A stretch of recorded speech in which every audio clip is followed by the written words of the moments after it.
Hey guys, welcome to podcast number 5. We have Josh Leduc. Say hi, Josh. What's up, guys? Owner and operator of the Sapateiro tournament, which has been a huge success, multi-billion-dollar corporation. You know what? I'm rolling in the money right now. It's unbelievable. We had an awesome show yesterday. And before we get to that, though, let me introduce the one and only Sonny Parlin. Hello. Still here with us. Still making the cut. Still high. And Prefer relaxed. Prefer the black man in black. Yeah, the black man in black. Bang, bang. Squid the Filmer. Squid the Filmer. But we want to talk about, let's get started talking about the tournament yesterday. There was the 145-pound qualifier, right? 145-pound tournament with the open weight qualifier. Yeah, whatever. That thing. Doesn't really matter. It's all jiu-jitsu. It all blends together. Yeah, right. Awesome There were matches. so many matches yesterday. We had some super fights that were pretty awesome and legit. Big shout out to Dan Martinez for beating, what's that dude's name? Oliver Taza. Oliver Yeah. Taza. The Bang, bang. Danaher Death Did you Squad just have a B brain team fart? captain. Yeah, I did have a brain fart. I can't remember these guys' names. There's so There's a many lot of them guys now. Yeah, man. Used to be like Marcelo Garcia and like 2 other people. And now you got all these super teams, and they got their A team, and now you got these B team guys coming up too. So it's crazy. I mean, Oliver Taza is a huge win for Dan Martinez. He's Yeah. like it's like, it seems to me now with the Danaher Death Squad, it was like it used to be if you could beat Gordon, then you can go and fight Gary and Eddie. Yeah, for sure. Now I feel like it's if you could beat Taza, you can fight. Yeah, pretty much. Taza's like the top of the line on the B team, but Krelliston as well, the guy who won the 145 tournament yesterday. I mean, that guy's the truth. Their B team's pretty solid. In Yeah, fact, both Dan, super solid. And, one of the things I really like about Taza's style, and I guess this, sort of translates into most of those guys, those Danaher guys, is just the way they attack.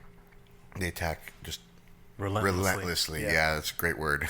Yeah, for sure. Relentless in their attacks, and I think that's a huge part because you're so caught up in trying not to get leg locked that you kind of forget the rest of what's going on, and next thing you know, they're either using the leg lock attempt to pass your guard or get something else on you like your back or they're leg locking you.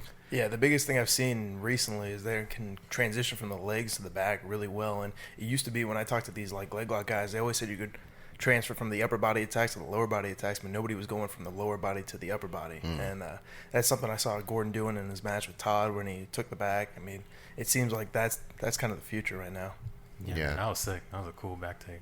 Yeah, Todd didn't really have much for him. No. Yeah, and that's surprising. Todd's a no-gi black belt Pan Am champ, so I mean, that's just how good Gordon Ryan is, I think. Yeah, man, he made short work of him. Yeah, but what about that sponsor dropping out on him?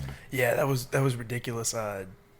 James Sexton Law Firm, I think, and he trains with Marcelo Garcia. So I mean, Gordon's talking a lot of smack to the Marcelo Dream Team. So he decided to pull out. I got the call Sunday saying they pulled out the day before, and that was crazy. 24 hours because Todd was kind of hesitant to do it because some of his coaches were going to be coaching a grappling industry and needed to get all of them down here.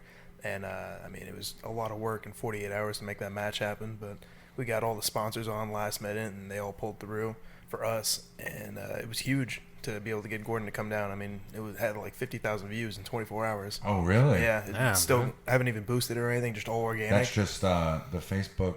Yep, the Live? Facebook Live, yeah. Oh, Yep, nice. yeah. I saw it on Jiu-Jitsu Times. Yeah, it's on Jiu-Jitsu Times. It's on BJJ Eastern Europe right now. Yeah. So, yeah. Definitely, getting some traction. Was that Todd's money? Was that his own money? I think part of it was his own money. I know he had a lot of sponsors in there as well. See, because I like what Gordon's doing in terms of trying to bring exposure to jiu-jitsu and trying to get people paid. But I mean, I think there's a little bit something off when you're basically asking people to gamble. That's not. I mean, it's a little different, like. Yeah. To say you're getting paid. Gordon's getting paid.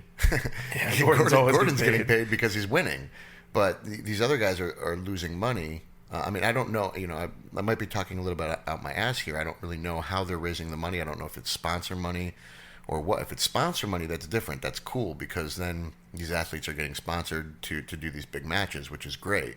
But if these guys are wagering their own money, then that's not grapplers getting paid to grapple. That's guys just gambling on themselves. Yeah, it's guys taking money from each other. I mean, EBI is the biggest show right now, and they have like 4 shows a year, and that's the biggest promotion right now with the most money. So there's not a lot of money in professional grappling right now. I'm not sure, and I've met Gordon Ryan, and he seems like a nice enough guy, but I'm not sure that he's doing the best thing for himself. And the reason I say that is because I feel like gyms are hating him in general. Yeah, for sure. Like, I mean, a lot of people are hating him. Gyms that would normally have a seminar with him.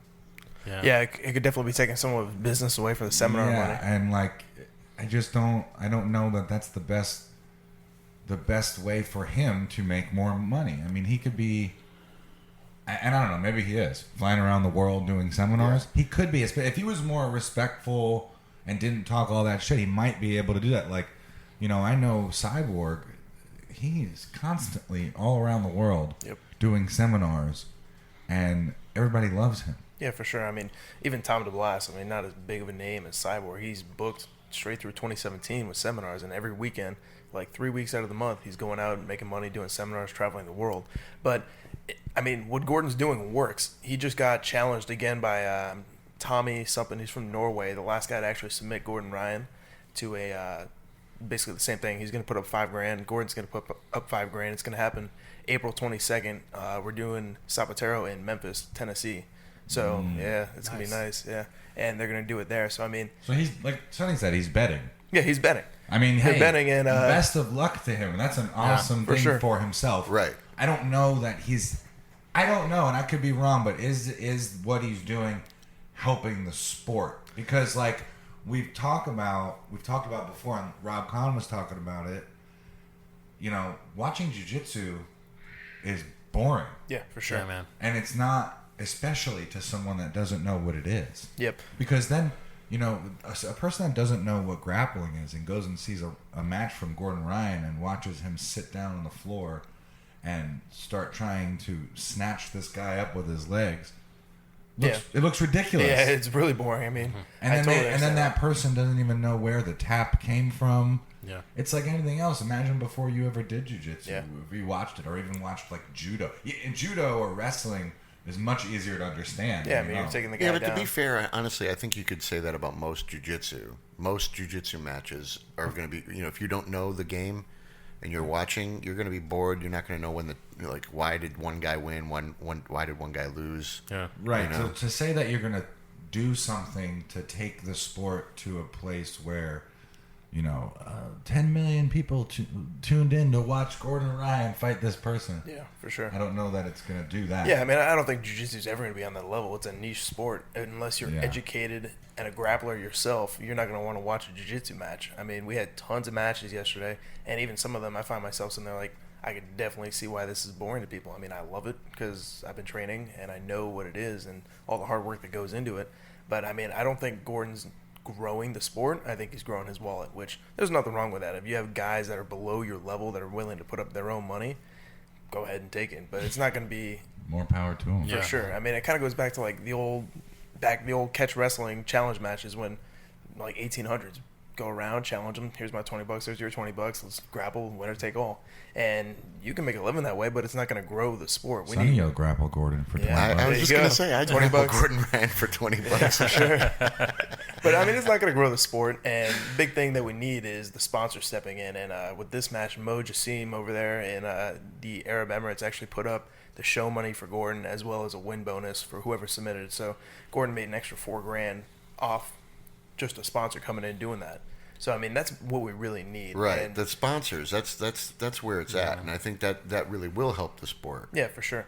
And a lot of these sponsors are starting to see the value of it. Like Matama's really helped us out the past few events. Phalanx came in on this one. The cryotherapy at Tampa, Jits Revolution. They start to see the value in it in the marketing, and they know if we all grow together, then we're all going to make money together.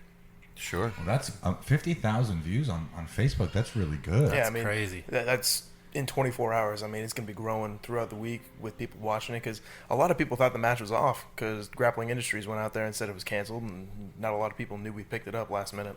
Oh. Yeah. So it's just going to keep going up and Definitely up. not the most exciting match of the day, though. No, for sure. The most exciting match of the day. I want to give huge props to Lugo.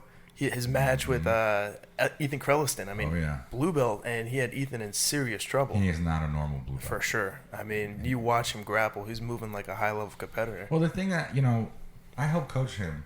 He trains Gracie Tampa South, so I roll with that guy all the time. And Dan Martinez, we rolled every day before this. And one of the things that nobody does with these guys is go after their legs. Yep.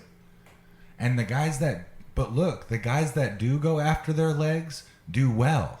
Yeah, and I think that's Hayden. Look at Josh Hayden doing well against those guys. And then Lugo yesterday did awesome. That really could have been anybody's match. And, it's one of those things that I think it's going to catch up to these guys pretty quickly now. Yeah, for sure. It's not a secret anymore, the leg locks. I mean, no. You've been doing them long before the Danaher guys came around. So, I mean, I 100% agree. You're going to need somebody who's not scared to play the fire of the leg lock game with them.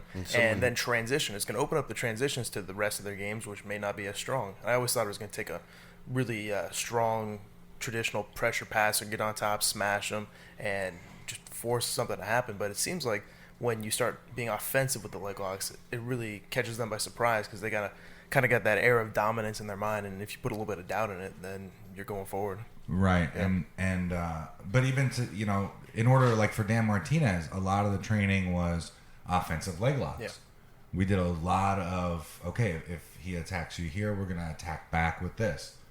But like it made it so his defense was just on point. Yeah, for sure. And you definitely saw that in the Taza match. Oh, yeah. Taza got it in on there, and Dan didn't even really care. His defense was on point, and he was counter-offensive off those leg locks, getting Taza back into trouble. When he entered in on like the inside Senkaku, he would reverse it and end up in double outside Ashi, attacking his leg himself. Yeah, it was really... Martinez did amazing. Yeah, that was a great match. I mean... Put himself on the map with for that. sure. Yeah, he did. Yeah. And, I mean, I don't know if the size differential would make this not happen, but originally we were talking about making Oliver Taza and PJ Barch, but now that Dan beat Taza, I'd like to see Dan and PJ Barch. He's a brown belt over there in San Diego under Eddie Bravo, so, I mean, that's the match I want to see because in the first Sapateiro, PJ Barch reversed the Kimura and had Gordon in all sorts of trouble with a straight armbar, fully extended. That. Yeah, so that's the match I want to see right now, Dan Martinez and PJ Barch. He's got a wrestling background, right? PJ Barch? I believe so.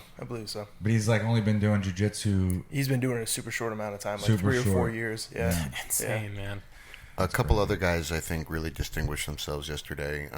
Dylan Smith, Matt Linder, Werther. I think they all had really good showings and did really well. Who else? Jason Hayden did. Yeah, Jason Hayden, yeah. Who did he won against? John Calistine. John Calistine. That's a big win for him. Yeah, that is a huge win for him. And not a lot of people know about Calistine because you got Eddie Cummings in that weight class, so he's taking all the limelight and the EBIs and stuff like that. But John Calistine's his main partner. I feel like now it's like, if you train under Danaher, you're already well known. Like, yeah, for sure. They got their social media. But that's going to end quick. Yeah. I think the fact that Danaher's on social media right now is not a good thing. Because he had that air of mystique, like, oh, he's this guy up in New York. Dr. Evil. Yeah, Dr. Evil. Nobody knew how to get in contact with him. Nobody knew where to find him except Henzo's Academy. Now he's making rants on Facebook every day or two. So, I mean, that air of invincibility is starting to slip away. So, I mean, we'll see what the future holds for that. But I don't think... sit there for like 3 hours. Yeah, his posts are long. Dude, it's ridiculous. They're crazy long. I don't even read them. I mean, I look at them. Yeah. I read them. I read them sometimes. I don't read them every time, but he's definitely you can tell he's a jiu-jitsu genius. And, yeah, he's a thinker for sure. And he's and he probably goes home from the gym and watches jiu-jitsu videos until he goes to bed at night. Who knows? I mean, the guy seems like he's completely obsessed. No one knows anything about him. Yeah, 100%. I mean, he's been there a long time, and his roots in the leg locks all came from when Dean Lister came in the Henzo Academy and kind of like tapped everybody out with the leg locks, and then he just got, like you're saying, obsessed and just studied it. And the biggest thing, like, I've worked with a lot of Sambo guys, I've been in for seminars, and they're really pissed off at Danaher because I guess he did a lot of training with the local Sambo community because in New York you got a lot of Russians over there, and that's where he learned all his leg locks, and now he's out there making it a patented Danaher Death Squad leg lock system. And that's marketing, so calm down, right. Sambo guys. Yeah. Nobody thought of anything first. Exactly. I'm sorry. Yep. But there's pictures of Elio Gracie doing heel hooks. Yeah, for sure. I mean, Dude, there's pictures of In the gi. In the gi. yeah.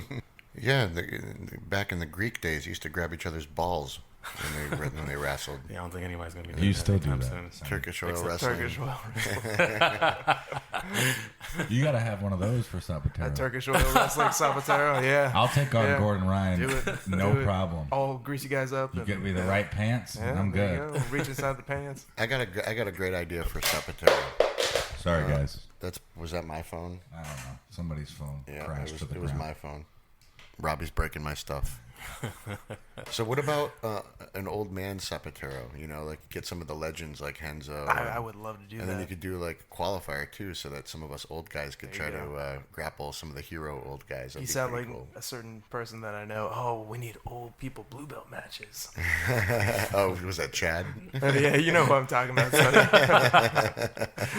Yeah, legend Please matches. Oh, don't do that. Yeah, don't listen to anything Chad says. Like really famous old. Yeah, guy. for Yeah, sure. that's really cool. But I mean, I would love to see that. But you remember the match at the last ADCC between Laborio and I'm trying to remember who the other guy was. Oh yeah, it was Ricardo Laborio versus Mario Sperry? Yeah, Mario Sperry. Sperry. Yeah, I fell asleep. I mean, yeah, exactly. Yeah. exactly. yeah. I'm not, No nothing but- disrespect, but it's the rules of that tournament that I really definitely ruined remember it. Yeah, nothing but respect to those guys, but Yep. that was a boring match. It was a pushing contest, Yeah, and for sure. it's hard to watch. And that's something you're gonna kind of get with the older folk. I mean, you got to kind of either Well, it make depends it on depends on the rule set, though, don't you think? rule set for sure, and the fact that it was like a 20-minute ADCC match doesn't really play into their favor. They got cardio that's not up to par because, I mean, let's face it, they've been out of training for a while. So, I mean, I would say make it like a 5-minute EBI style match, and I think that'd be really exciting. I mean, they got 5 minutes to go balls to the wall, and then you're in overtime. Yeah, they just, they have that old school style. They're going to pass your guard. They're Yep. not going to drop back. They're going to pass your guard, and they're going to mount you. Yep, for sure. And they're going to try to spin out of your leg lock. Just kind of a lot more of a basic game. But then you got to look at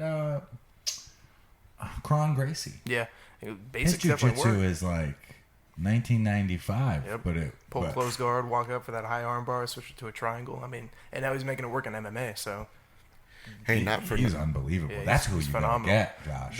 that's who I would love to get. I mean, What does he require? Like oh, dude, he's not even doing $1 million. Obviously, he's not doing jiu-jitsu. jiu-jitsu anymore. He's all 100% MMA because I've heard they reached out to him multiple times, like Metamoris, Polaris, and EBI, trying to get him on and do a rematch with Gary Tonin, and he's just fully committed to the MMA right now. I guess the Japanese guys are paying him lots of money over Oh, there. of course they are. He's a Gracie. That's what you need. Got to go to Japan, do a Sapateiro over there, get the Japanese money. You know There who you else go. was really distinguished himself? I think who who has like traditional who you would think has traditional jiu-jitsu was Halleck when he went against Gary. I know Gary beat him, I submitted didn't him. even see that match. It was really good, man. I heard he took Gary down immediately. He definitely had some good moments, man. He was attacking back. I thought they had a good back and forth. It was a very action-packed match, and I think Gary just caught him, I think, in a knee bar or something like Yeah. that at the end. He did a toe Wait. hold and he baited a toe hold. It was like and then 13 went minutes to in or something knee like bar. that. Is I'm not sure Halleck if it's Gracie 13. the G and the gi? Oh yeah, Yeah. no, That's Halleck. yeah, that's how it. I can't look at him The and block not kick laugh guy. just because of The that. G and the gi who doesn't pay anybody. Oh, Yeah. it's bad. Yeah, it's bad. It's bad. He admits that too, right? Well, no. He's saying. Did you see what he put out on Facebook recently? Yeah, something saw about something. we don't exist to pay Pay off our debts. Exactly. Like that's kind of a weird. And he's coming back with Metamoris Challenger qualifiers again. After last year, they canceled half the events and never refunded anybody. And then they still owe Marcel $10,000 from winning that. You mean the fans too? Yeah. Oh, this yeah. guy. They're not paying the workers for the event, their athletes, and the guys who signed up for the qualifiers. Plus, the people who order like gear online, they still haven't gotten their gear. He's One going of to be my- a G in hiding pretty soon. pretty much. Yeah, how is No, he that's not? that's called being an entitled little brat. Yeah, pretty much. I got the last name Gracie, so I can do whatever I want. Yeah, pretty much. How is he not like on like an FBI? I have no idea. Like that's crazy. AJ, Well, I mean, someone would have to sue him. yeah, AJ Agazon was actually talking about suing him, but that was before he took over the Instagram account and He's also trying to sue Wagner. Wagner. Yeah, Jesus. what do you guys think about that? I love Oh, Wagner, that so was the- yeah. Me too. I love Wagner too. I don't really like AJ Agazarm, and I like everybody. Yeah, I mean, I've never had any interactions with AJ. I've reached out to him for the Sapateiro a few times and just never responds to the messages. And he Really? seems, yeah. You'll be surprised how many people with decent sized names that I reached out to don't respond. They view it and they don't respond.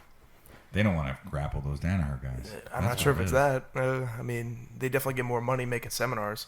I mean, have you ever Yeah. heard what Andre Galvao makes on a seminar? $3,000. No, more No, than that. gotta be more. No, 5, 6. it's like $6,000, and then 80% of anything that comes in after that. Oh my gosh. Yep, That's just one. yep, Man. just one. Yo. See, like, Man. I like when the guys come in and they're like, hey, man, just charge this and we'll take what we get. Yeah, exactly. And And I've had some big names. Actually, it was Gordon Ryan and Gary Tonin Yep. came in and did that. They didn't Yep. charge me any kind of fee up front. They just... Last minute. That's why. Yeah, but still, it was cool of them to do that. They didn't say, "Hey, you It's you cool got of you give to us." do that too.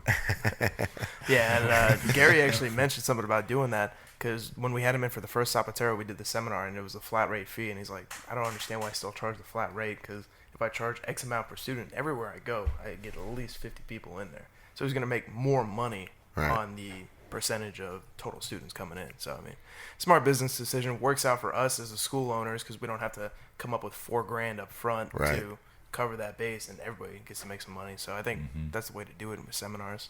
Yeah, that's right. We should mention that Josh also is a jiu-jitsu person. He's a brown belt, and you run a school, right? Tell us what- Gracie 941 in Bradenton. Gracie 941, Bang, baby. bang. Part of the Gracie Tampa Network. That's Yes, right. That's fresh. our newest sister location.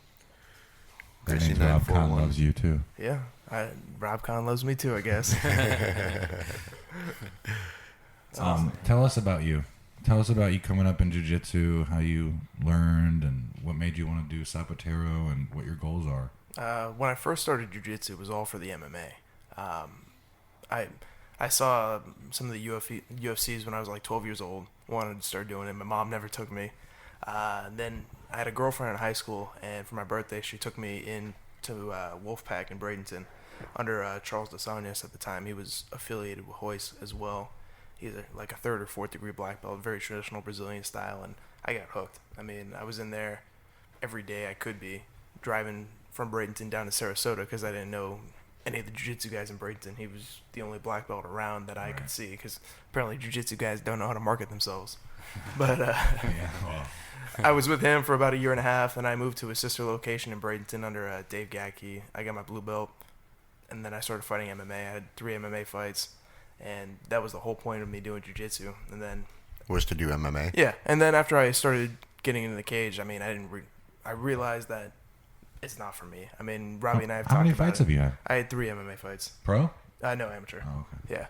Yeah, 3 amateur MMA fights, and they had offered me to go pro, and I just don't like punching people, man. Yeah, I don't like Yeah, it's punching funny. people. There's a lot of people. I think Robbie is one of them. There's a lot of people that I know that have done MMA and decided it just wasn't for them. I think Tom DeBlas is another one. Yeah, Tom Yeah. mentioned it before. Like, it's not that like I don't mind getting punched in the face. I just feel horrible about punching someone else. In my one pro MMA fight, because I didn't fight amateur, I punched the guy in the face like 4 times really hard. Yeah. Like, and his head was bouncing off the mat. And I just was like, I just get this feeling of like, why am I hitting this guy? Yeah, for sure. I don't want to hit him. I just didn't. It's just not in my blood to be brutal and attack someone like that. Jiu-jitsu to me is more like practicing this science that I've learned, and it's a puzzle I get to put together. Not that MMA is not a puzzle, but it's a pretty brutal puzzle. Yeah, you I know? definitely agree with that. I mean, my second MMA fight, I kneed the guy up against the cage, broke his rib. That was actually the one strike I threw in MMA. I didn't throw any strikes outside of that. And broke his rib, took him down, and broke his shoulder with a key lock in like Oh. 36 seconds. They stopped the event for 2 hours to take the guy to the hospital and bring him back. And right after, I'm like, dude, I am so sorry. I was like in tears. I was like, oh, I would have done it to you too. And I'm like, all right, at least you got a sense of humor. But I just felt horrible after that. Yeah, I know the feeling, man. Yeah. Man, I couldn't even imagine what that's like. But, I mean, I've been hearing that more and more. People that are fighting, they're just like, man, I don't like hitting people. Yeah, exactly. And Damian Maia comes out and says that he gets in there, uses jiu-jitsu to win a fight without hurting him. I mean, Somebody's gonna figure his shit out too. yeah, exactly. Somebody needs to. He's gonna come in there and win that title. I think he's supposed to fight the winner of Wonder Boy and Tyrone Woodley at UFC 205. That's a bad day for Wonder Boy. You think so? You think so? Yeah, I don't think I don't know that it's a bad day for Tyrone Woodley because he He punch wrestles. your face off any wrestler. That But dude's super strong. I think that he'll get in on Woodley's leg, and he'll take him down. Yeah, with that I think he could. Yeah, Take his his re- back. and that's the biggest thing. A lot of the jiu-jitsu guys don't like to wrestle. Damian Maia is really like fallen in love with the wrestling. I remember like 4 or 5 years ago, he lateral dropped Chael Sonnen into a mounted triangle. That was a badass fight that nobody talks about. Yeah. And I always bring it up, and everyone's like, I missed that fight. Yeah. One of the best fights ever. It was amazing what he did to Chael Sonnen. Greatest display of jiu-jitsu I've seen in a long time. Because to me, jiu-jitsu is the whole thing. The takedowns to the submission. And the way he just lateral dropped him, landed right in the triangle, and finished him in like, I think it was like 2 minutes. It was just amazing. Yeah, absolutely. Damian Maia is definitely the guy out there that is showing what jiu-jitsu is really about for MMA. And Gordon called him out as well, too. Come on. That'd be a great match. I want to see that match, but Yeah. I mean, that'll never happen because No, Damian makes too much money in the UFC. Yeah, for sure. Who's gonna be like Gordon? Who? Yeah, exactly. And that's what it is. Like, all these MMA guys are like, Gordon who? Danaher who? I mean, they know Danaher, but these guys, $10,000 for your $10,000, that's nothing for them. They get like 10 times as much of that just to show up and walk in the cage. Yeah. Yeah, it's crazy. I remember my first time MMA sparring. It was like 2009, 2010. And we had a guy getting ready for a fight, and I decided I was going to try to help him out, so do some sparring with him. So I threw the gloves on, get ready, bouncing around Fat Sonny, 265. And I go to throw a kick, a front kick, and the leg that stayed on the floor buckled. Oh God. And I went down. It was the only MMA sparring I've ever done in my life. And I just totally blew out my knee in the first kick. Oh, God. And I was like, yo, guys, what do you think about my MMA career? Do I have a shot? Ended up having to get surgery. Oh, that sucks. I don't miss that MMA sparring. Yeah. I don't miss doing that.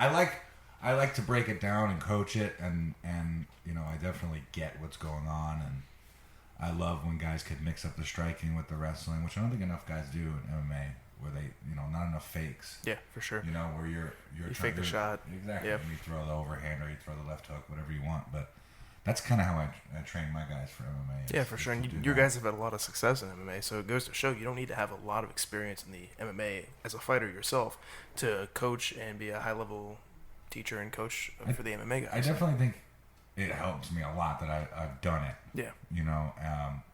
But it's not it isn't really about that being a coach for it. Being Yeah. a coach for it is Yeah, understanding like Greg Jackson, right? Yeah. well, like understanding your fighter too.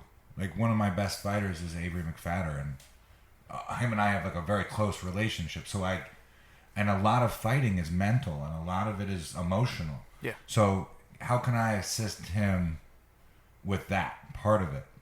Mostly, really. I mean, as far as the cardio that we do and the sparring that we do, this is all stuff that I got to know relatively quickly. But when it comes to his mental state and getting preparation, really just mentally, is really where I feel like I can shine more as a coach.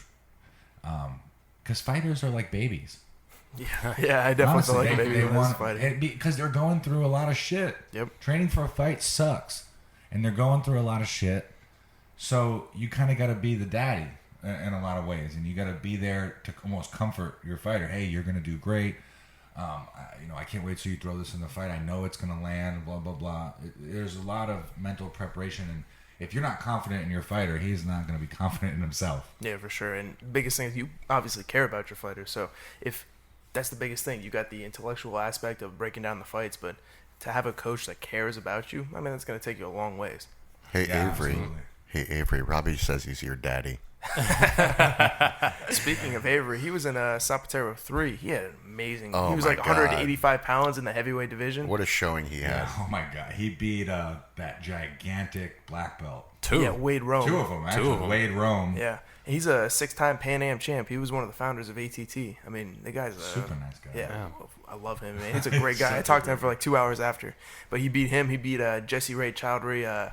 He's amazing, man. He tapped out Joe Bays with the toe hold. So I mean, Yeah, but he couldn't tap Avery. couldn't tap Avery. Avery took his bag. I can't tap Avery now. I roll with Avery now, and it's like rolling with someone that I can't move. Is he going to keep doing the MMA, or is he trying to go the jiu-jitsu route a little bit more? Well, that's the thing. That's what's funny is Avery's been with me. My gym is very much a jiu-jitsu, oriented gym. So you're going to get training at my gym. You're going to get good at jiu-jitsu if that's what you do. It looks like he's kind of going in that direction because it's really difficult to get him a fight. Hey, if anybody wants to fight Avery McFadder at 185 pounds, he's ready to go. But he's got a spot in the 195 Sapateiro in April too. Yeah, there you go. Yep. But he trying to get a fight. Nobody wants to fight him. Yeah. They're very political about it now. Like, I don't want to fight that guy because of his record or because they it's know not he's help a my tough career. He's a tough fight, Yeah. but he had bad luck in the beginning of his career. Yep. In the beginning of his career, he wasn't with us, and he was just fighting anybody. He was getting fed to people. So he had a lot of losses in the beginning, but then once he came to us, he went 7-0 with us. Yeah. Damn. Yeah, and he was fighting like Fight Time, fighting a lot of UFC vets and stuff like that. So Yeah. he's a killer. No, yeah, he is a killer. And now it's really tough to find him a fight unless it's a guy that's like ridiculously high level, like a guy that just like his last fight with Steve Montgomery, who just came out the UFC. Yep. He had that guy had 2 wars in the UFC with killers and lost by a hair. And then he fought Avery. And he just beat Avery, ended up getting him in a guillotine. But Who is that UFC guy that's been ducking Avery? I'm trying to remember his name. He's from I know he's Orlando. Something Nicholson. Yeah. Alex Nicholson. Hey. Oh, yeah. We tried to set up a super fight at the third one for him. He No, he don't doesn't want that. Avery. Yeah. He can't beat Avery in a grappling. No, for sure. He didn't he get his jaw broken or a neck crank in the UFC? Yes. Yeah, that sucks, man. Avery wants to fight him. He's been calling him out for a while. Yeah, Mm-hmm. yeah. But that guy, that's another guy. And he's Alex. He took a bunch of. I don't care. He took a lot of easy, crappy fights before he went into the UFC, and now. What happens in the UFC, you go in there, you're fighting another guy who took a bunch of easy, crappy fights. So you're fighting guys that are subpar until you win like 3. Yeah, for sure. And then if you call out anybody, after you win 2 or 3 fights in the UFC, boom, you're fighting Matt Brown. Or you're fighting, the big stepping stone. That's going to get you into title contention. For sure. Which it doesn't seem to take all that much, really. No. I mean, if you can talk and you can put a couple wins together, it seems like you can get in there. I remember talking to Mike Lee, one of the owners at the Jungle in Orlando, and he was telling me the UFC will look at you if you have 3 fights that you've won in a row. It doesn't matter if it's against scrubs or if it's against killers. So, I mean, the fact that these guys like Avery are going through and looking for the hard fight, I mean, as a martial artist, that's what you're looking for. You're looking to develop yourself and become better in all aspects of the game. Fighting scrubs isn't going to do that. If you just want to get to the UFC and get your ass kicked and get out of there. Well, now the scrubs won't fight him. Yeah. Yeah, Like, I mean, he'll they take know. a scrub or not a scrub, 185, 205, whatever it is, because the kid wants to fight. Yeah. Yeah, that's a shame. And nobody wants to take him up on a fight. You know who would he be really good at? The new EBI rules with the open palm strikes. He would do it too. He's so game. Yeah. He did the one of those Copa Sport MMA Oh, yeah. fights. Killed someone. Dude, I felt so bad for the guy. He kept dropping him with body shots Oh, God. over and over again. Let me ask you about this EBI coming up with the palm strikes. Is this Eddie's idea of trying to put together like an event where it's like old school jiu-jitsu guys versus new school, and you add palm strikes to show is that what this is? If I was Eddie, that's exactly what I'd be doing. I mean, I'm a huge fan of the old school pancrase. I mean, I'd be going standing open hand strikes as well. But I think Eddie's just trying to get that next step in between jiu-jitsu and MMA. Because I know when he started the 10th Planet, he was all about making the jiu-jitsu for MMA, and he's been a huge fan of the sport jiu-jitsu with the strikes for a while. I think he sees it as the intermediary step for these guys, like the Danaher guys are talking about going to fight in MMA. It's not going to be smart for them to go jump right into the cage against killers because they're high-level jiu-jitsu guys. They don't have the well-rounded aspect. If you add in a little bit of the ground and pound in the jiu-jitsu, it helps a little bit. Then you got to go get some striking training. I think that's more the way he's trying to go down it. Yeah, because what was it? Ryan Hall was on Tough or something, and he won some fights by heel hook. Yep. And it's From like 50-50. Yeah, and it's like, bro, it's like it doesn't matter, strikes or not. Like some of this new school jiu-jitsu works. Bro. I definitely think it works, but the only thing I'll say is, you remember Wagner taking on Gordon, using those palm in the face to keep him away. When that turns into an actual strike, it changes Right. the game. I mean, Right. Wagner's are actual strikes in jiu-jitsu. yeah, right. Yeah. That's definitely true. But when you add in an open palm strike like that, I think you're going to see a new development of these leg locks, because right now they're just using them in the professional jiu-jitsu where there's no strikes allowed. You're going to have to be a little bit more aware of using it as a sweep to get on top as well, because if a guy gets on top of you, when you're in like an ashigurami and they're stacking you and throwing some strikes on there, you're going to be really... And is it You're just gonna have some red cheeks. You're going to have some red now, cheeks. is it just palm strikes, or do they allowed to do kicks too? Because I I have could no see, clue. because I could see if you're in the bottom, and someone's trying to leg lock you from from inside your guard, you could use kicks to. Yeah. That Why cause some not just serious fight damage. MMA? Yeah. Like, this mediary bullshit. Just fight MMA. Just jump right in. Eddie Bravo MMA fights. In California, I know Eddie started that whole combat jiu-jitsu Yep. thing, and so I think that's what he's just trying to make known everywhere, because that didn't really take off. No, I it think didn't take off. It just stayed in that area. All the homies that knew about it. But I think he pushed it the wrong way. He was using those as like, he would put those in different MMA organizations. It would just be a combat jiu-jitsu match. The guys going to watch the MMA fights aren't going to watch combat jiu-jitsu. They want to see Exactly, you standing and banging. There was a guy in Connecticut who started up this thing called Sting Grappling. Okay. And it was basically, like, guys would get into the ring and they would fight, but they just wouldn't punch in the face. So everything else was kind of legal. Okay. So it was basically like karate and jiu-jitsu, But I had a couple of friends. I invited them to come watch, and they just didn't. They weren't. They didn't like it. They thought it was gay, because without face strikes, it just seems, whatever. Yeah, I mean, a lot of these guys, it's an intricate sport. Like we were just talking about at the beginning. Nobody's going to want to watch high-level jiu-jitsu unless they practice it. Yeah. I mean, that's the only reason why. I mean, the truth be told, and, Robbie makes fun of me for this, but I don't really give a shit about MMA. I Yeah. just don't. Do I go watch MMA over people's houses sometimes? Yeah. But it has nothing to do with the fights. It's about being out, hanging with my friends, having a couple drinks, socializing. I give not one fuck about who can beat up another guy on TV. I just don't.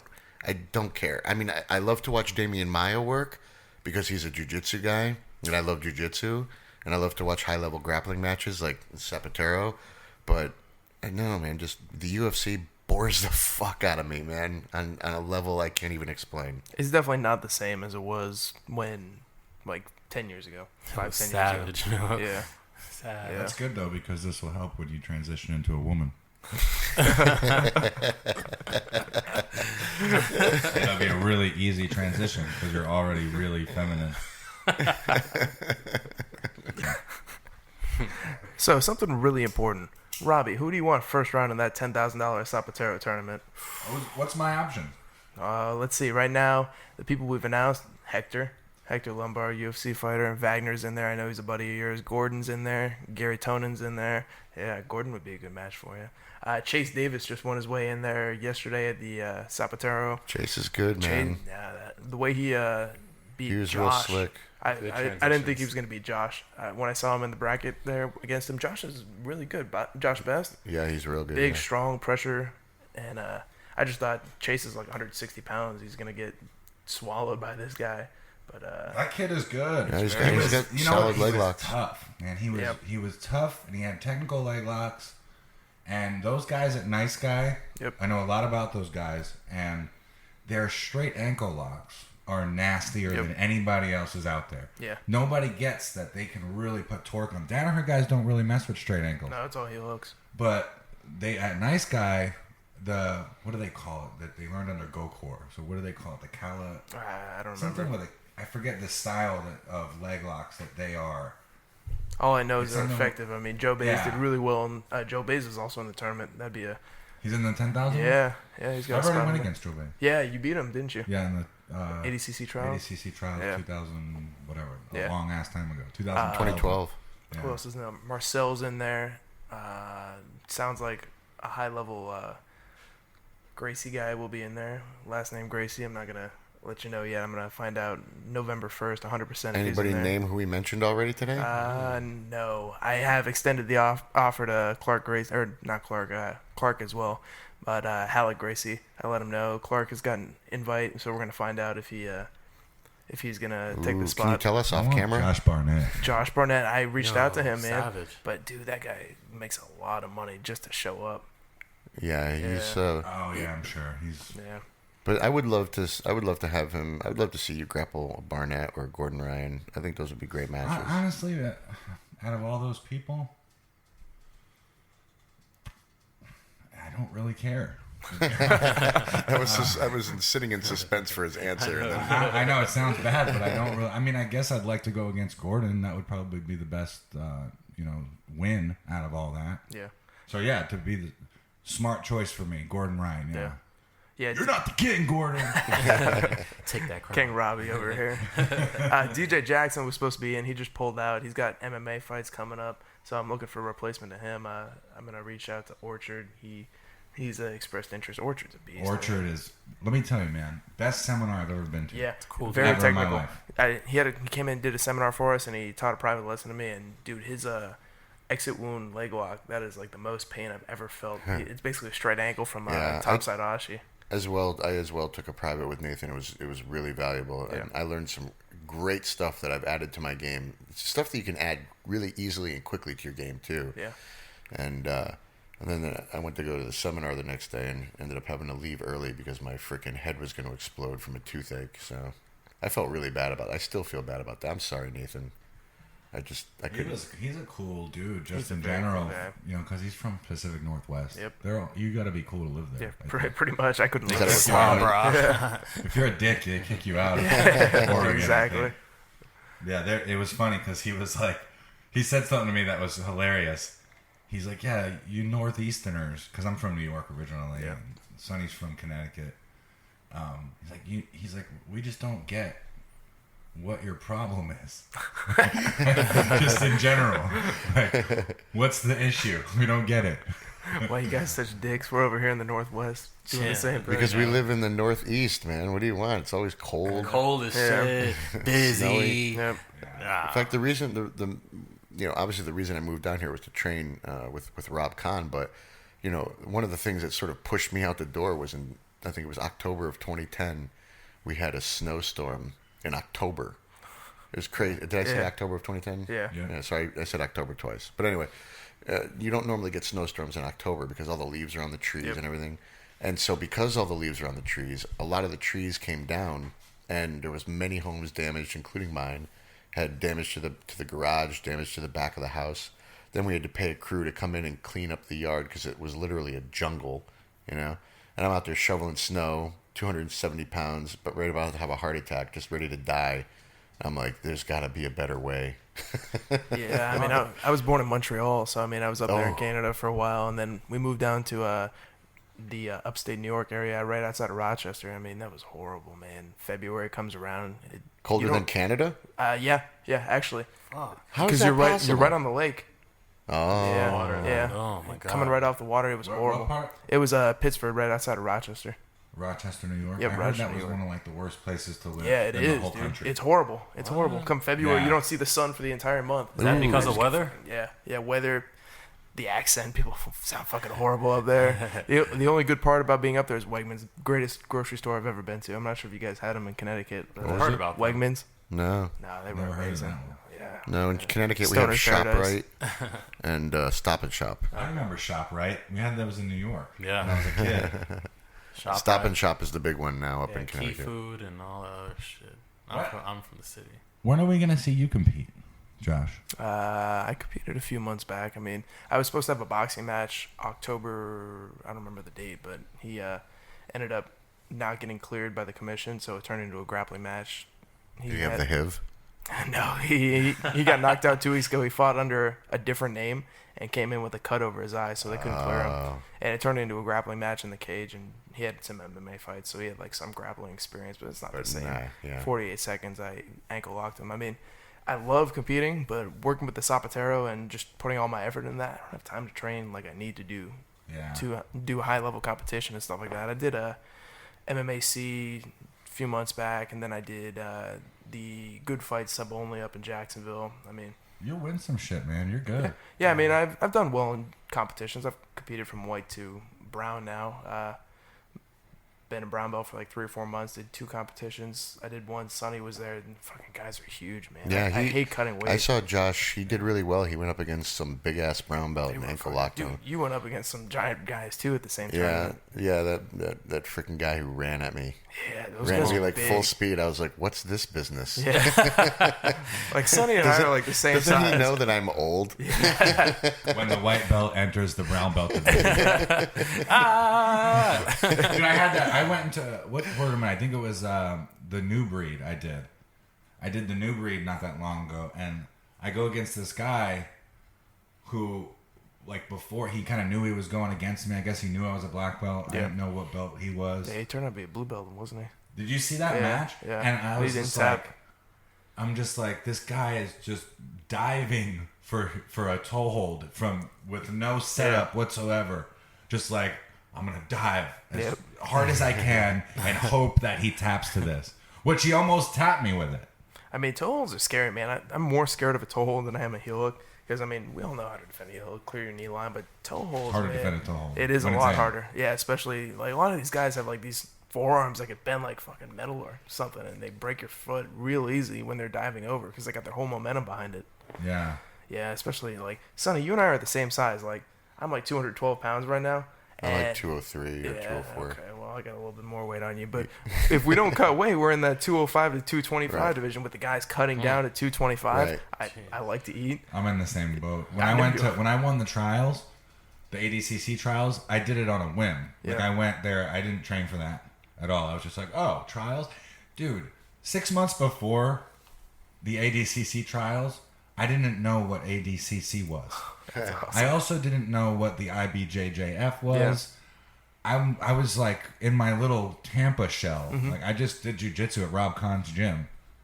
I didn't know what any of this shit was. And then somebody showed me, and again, I have nothing but respect for Joe Bays, but somebody showed me a picture of Joe Bays and goes, dude, this is the guy that won in 2000, that just won the I know trial. the picture. He's sitting there looking all chubby and Yeah, he's got his hand up. Yeah. He won the trials, I guess, in 2011. Yep. No, it was like before that. It must have been 2010. He went to England. You went to China. He went to the one before. Yeah, the in one England. before that, Yeah. when he won the trials. I guess it was after the ADCC. Somebody that started training with me and became a good friend was actually Chris Bankston. Was like, man, you don't know about any of this shit. I can't believe you, because he would grapple with me and he thought I was good, and he'd be like, how do you not know what the IBJJF is? And I'm like, well, Rob never mentioned it. Yeah. And then he's like, this is the guy that won. You would smoke him. And I'm like, because of the way Joe Bays looked. Because Joe Bays is not exactly a specimen. Yeah. He's the coolest, nicest guy on the planet, and nothing but respect for his jiu-jitsu. But I was like, that guy won? Yeah, he and won I the was 218 judging a book by his division. cover Yeah. at the time. He ain't And no I'm Paul like, Harris. You know No, what I'm saying? yeah. Exactly. And then I went up and I did the trials. I ended up going against him. He was the only guy that I beat on points. I submitted everybody else. But I didn't train for that at all. Yeah. So I was a little heavier. I was like 220, 225. And by the time I trained for ADCC and actually went to China, I was like 203. Oh, jeez. I had to weigh in with like a backpack on Yeah. and weights in my pocket to make the heaviest division. And then my first match was against that Japanese black belt in judo Oh, yeah, guy. I know who you're talking about. He's got that disease where your face grows out of control and your what is it called? Yeah, I Giganticism? think it's gigantism. He basically looked like a refrigerator with arms. Yeah, on it. he was a refrigerator. And then I'm like, all right, I'm going to ankle lock him. And I look at his ankles. They were non-existent. Yeah, it was like the bottom of a telephone pole. It was unbelievable. And not to mention, at the time, you know, I'm sitting there having breakfast with Hickson every morning. Like, we're there for 9 days. And I was just like, you had Hickson Gracie there, Cron there, you had Clark Gracie over there, you had, geez, you name it, Mario Sperry, Cyborg. Yeah, you're in jiu-jitsu I was like, paradise. oh my, and I'm just this brown belt that happened to win the trials, and I was like completely starstruck and incredibly intimidated. And you're doing the trials again this year, right? Oh yeah, I'm not Yeah, intimidated. Sonny, you're going anymore. too? Yeah, I'm intimidated though because I have Robbie in my Yeah, division. same weight class. Yeah, I was thinking about doing it, and just with the Sapateiro, I'm probably gonna do the West Coast ones. I did the ADCC trials last time they came to Miami. I did that one first round. I went up against one of Cyborg's brown belts, some roided up dude, like massive Brazilian guy. Shot in, high crotched him, lifted him, took him down. Boring match. I should have gotten 2 points for it, and went to overtime. Hit him in a go-go plata. Locked in, turning purple. My knee pops. You hear it? Oh my God. And yeah, I wasn't rolling for 3 months after that. I didn't go check it out. Funny about you, I never thought that for a second that you'd be able to take me down. And I was like, holy shit. Here I go on the ground. Yeah, Here it goes. everybody asked me if I've wrestled, but I never wrestled a day in my life. You got a good timing on your takedowns, Well, though. it's a fireman's carry. That's my like only takedown. That's my Yeah. go-to. Fireman's carry, high crotch, and sometimes a double. But I used to get leading up to my last MMA fight. My left arm was going numb over and over and over because I had the worst form on a blast double, and I would basically spike my head every time. Oh. And yeah, You got a pinched nerve. yeah, I had a pinched nerve. I and have one of those. Chiropractor finally fixed that. Really? Yeah, yeah. I don't have think that. anybody can fix my pinched nerve. Yeah, Oh, yeah. yeah. I went like 2 months, twice a week. It was expensive as hell, but my arm hasn't gone numb since. I used this device for that. I forget what it's called, but you like strap your head into it and then lay on it, and then you pump up the back of your neck with it. You get like this pump, and it just separates the vertebrae. I had terrible pinched nerve. My whole left arm was numb. Yeah. If I looked up at all, it was like buzzing. You know what I mean? Yeah. And it was between like C5 and C6. I was looking into getting surgery. I had like that Laser Spine Institute. I had an appointment Oh, with yeah, them yeah, and yeah. everything. And I heard that they got sued like 500 million times. What? Oh yeah, Laser Spine Institute. Sketchy? Yeah, they're real sketchy. They're like, it's like going to McDonald's for a steak. You know what I mean? You know, Yeah, they got some bomb steak. I know the egg sandwich. is Yo, I'm pretty trying good. to some real fire.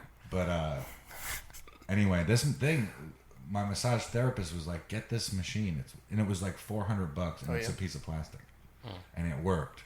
After a week, no pinched nerve. I'm gonna have to look into that. You should. You'd think with the guys in jiu-jitsu, I mean, we all end up getting some kind of back injury, neck injury, just from the compression. You'd think one of these jiu-jitsu guys would be smart enough to come up with a device and just market it to the jiu-jitsu community. And it's like, They'll this be is- rich. Exactly. So there's your business idea for the future. There it is. Yep. It just changed my life. But yeah, the trials this year in that division are pretty stacked. Just from our guys alone, we got you, me, we got Josh Best, Kevin Gallagher. No, Josh Best. I thought Josh Best was. Oh, yeah, he is doing the. They're all trial. doing 218, No, Yeah. Josh Best is doing the other one. Oh, is he doing the one below? Yep. 198 or something. Yeah, he's in it. I saw the I right. think Brock said he's doing it in our division. Jeez, it's all Gracie Tampa in that division. Yeah, and then I looked online. I think there's another guy. There's a guy from 10th Planet, and I heard Tom DeBlas is doing it. Sonny, you could look at the bracket. Yeah, I know it's online. I just I'm lazy. I haven't gone and looked. I think Tom DeBlas is probably the biggest threat in that division, to be honest. Yeah. But then again, I don't know. I don't really know. I don't know anything about Tom DeBlas's jiu-jitsu, other than what I see online on YouTube. But Yeah, I mean, I've watched a couple It of definitely is not Gordon Ryan. No, you know? but yeah, it's a lot more of a traditional style. Seems Yeah. like he's got a lot of good pressure. Seems like his Kimura's. Didn't he just Kimura? What's his name? Travis Nawaza in some super fight, and then Yeah. Warren. I think I Brooks, saw that. I know what yeah. you're talking about. Yeah. I think he Kimura'd Warren as well too in Portland. But I mean, he seems like everybody says he's a lot bigger in person than you can ever imagine. He's supposed to be like a giant gorilla. Nice. Yeah, but he ain't gonna be over 217. Nope. Yep. Robbie's ever No, he been at seems like a good- 217. He seems like a good guy and everything. Funny story about Tom DeBlas. So you guys know what my business LLC name is? Uh-uh. Bum Fight Promotions. Okay? Because DBA Sapateiro. Because if we ever got sued or something, I didn't want to lose the name Sapateiro. Tom sends me a message yesterday. He's like, look what I found online. He sends me a screenshot of my name next to Bum Fight Promotions. And I'm like, yeah, what's up with this? He's like, so you know about this? I'm like, yeah. And he's like, yeah, there's these guys online that go by Bum Fight Promotions. They just find homeless people and make them fight each other. I know. I've seen those. And there's like lawsuits looking out for these guys. And now he's like, dude, you got to get that name changed. You're going to get sued. So, Tom seems like a nice guy looking out for us. Wow. That's Yeah, no, funny. he does seem like a really good guy. No, he's super nice guy. I've talked to him quite a few times. Sonny scheduled a seminar with him. Oh, yeah, he's coming I scheduled in a April. seminar, like 9 years in advance. But yeah, I'm really looking forward to that. To have him in, he's a very inspiring fellow, man. He writes a lot of stuff online, I know Danaher writes a lot of stuff too, but Danaher's is more technical in general, and I feel like Tom's is more inspirational in general.